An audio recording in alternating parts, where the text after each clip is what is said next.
مرحبا وأهلا وسهلا فيكم أصدقائي بهذا الفيديو الجديد على قناتي قناة هناديات. بهذا الفيديو راح نحكي عن طريقة سهلة وسريعة للتخلص من السعال. مثل ما بنعرف هلأ صار موسم الزكام ونزلات البرد والرشح والإنفلونزا، ومعظم هاي الأشياء عم تترافق مع سعال واللي بيكون جدا مزعج خاصة بفترات الليل، وخاصة كمان بالنسبة للأطفال الموضوع جدا مزعج، وممكن الأطفال يعذبوا إنه ياخدوا أدوية أو يشربوا مثلا أعشاب طبيعية أو أي شيء عن طريق الفم بيزعجهم لما بيكونوا مرضانين. فهي الوصفة مو بحاجة لشرب، يعني هي خارجية. بتعتمد على الزيت العطري للأوكاليبتوس اللي هو زيت شجرة الكينا. هذا الزيت متوفر، طبعا لازم نتأكد إنه هو زيت صالح للاستعمال الخارجي، لأنه في زيوت بتكون بس لتعطير الجو بس ما بينفع نحطها على البشرة، فبكون مكتوب على العبوة يعني مثلا بالإنجليزي إنه for external use only، أو يعني إنه صالح للاستعمال الخارجي. الوصفة بتعتمد على زيت العطر الأوكاليبتوس زي ما قلت وزيت اللوز الحلو. المطلوب هو 15 نقطة من زيت شجرة الكينا أو الأوكاليبتوس مع 30 مليلتر من زيت اللوز الحلو. هدول ممكن يكونوا متوفرين طبعا بالصيدليات أو ممكن تشتروهم أونلاين على الإنترنت، أو من عند العطارين. فبنخلط هاي الكمية اللي هي 15 نقطة من زيت شجرة الكينا أو الأوكاليبتوس مع 30 ملي من زيت اللوز الحلو، بنحطهم بعبوات زجاجية، ممكن قنينة أو قطميس صغير أي شيء موجود عندكم. وبنحتفظ فيها لما بكون في الشخص يعني عنده سعال، سواء كان طفل أو شخص بالغ أو حتى شخص كبير. بناخد من هذا الزيت شوي ندهنه على الصدر والظهر صباحا ومساء حتى تزول الأعراض. الزيت الأوكاليبتوس كتير فعال بطرد البلغم، يعني فبيساعد لما خاصة لما بيكون في بلغم بيطلع بيقدر الشخص إنه يتخلص منه، فبيساعده كتير كمان على التخلص من السعال. أنا شخصيا هاي الوصفة على طول بجرب مجربتها مع بناتي، يعني ما بستعملهم أي أدوية للسعال، بستعملهم هاي الوصفة مع الوصفة الثانية هلا راح أذكرها، وفورا يعني خلال يومين تقريبا بتروح أعراض السعال من عندهم. الشيء الثاني اللي ممكن نستعمله كمان بزيت الأوكاليبتوس أو زيت شجرة الكينا اللي هو المبخرة أو جهاز تعطير الجو.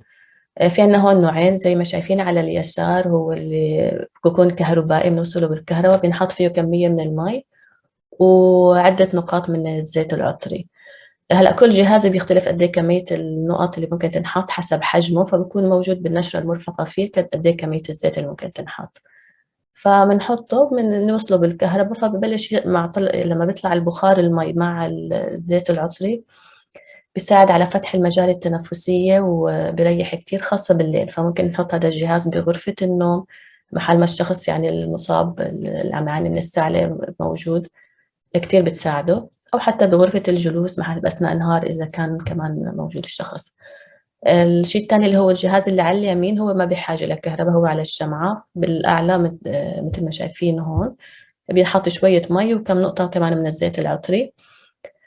كمان لما ببلش يتبخر المي مع الزيت العطري بتطلع الريحة بالغرفة أو المكان الموجود فيه هذا المبخرة، وبتساعد الشخص فعلا على فتح المجال التنفسي، بتريحه كتير من ناحية السعلة. ال- الشيء الثاني اللي ممكن نستعمله اللي هو زيت السمسم أو طحينة السمسم. هلا بالنسبة لزيت السمسم هو بده يكون زيت السمسم المو محمص، يعني السمسم يكون مو محمص وبعدين بيعصروه بيعملوا منه الزيت. هذا ممكن نشربه شرب، يعني معلقة بناخد معلقة معلقتين على حسب الشخص يعني. الأطفال ممكن يتقبلوا، يعني أنا بناتي بيحبوه كتير، يعني بعطيهم معلقة كبيرة منه بريح الحلق يعني الحبال الصوتية لأنه بتتعب وقت السعلة، فكتير بيهدي السعلة. وطعمته طيبة يعني فممكن يتقبلوه الأطفال. إذا الشخص ممكن ما بتقبل الزيت ممكن طحينة السمسم كمان طعمتها طيبة. على حسب، يعني أنا شخصيا بناتي ما بيحبوا الطحينة بفضلوا الزيت، فكل شخص على حسب. ممكن الطحينة تنخلط مع شوية عسل كمان بصير الطعم يعني مقبول أكتر، خاصة مثلا للأطفال وبياخدوها. كمان بتريح الحلق، يعني زي ما قلت التخريش اللي بصير بالحلق، التعب بالحبال الصوتية هذا من السعلة كلياته بيرتاح. فهدول وصفتين يعني سهلين وسريعين. الأولى الاعتماد على زيت الأوكاليبتوس وزيت اللوز بالدهن الخارجي، وهدول ممكن يتاخدوا كأكل يعني معلقة زيت السمسم أو الطحينة. بتمنى الصحة والسلامة للجميع، وانتظروني بفيديو جديد. إذا عجبكم الفيديو بتمنى تشتركوا بالقناة وتشاركوا الفيديو مع أحبائكم وأصحابكم حتى تعم الفائدة، وإلى اللقاء بفيديو جديد.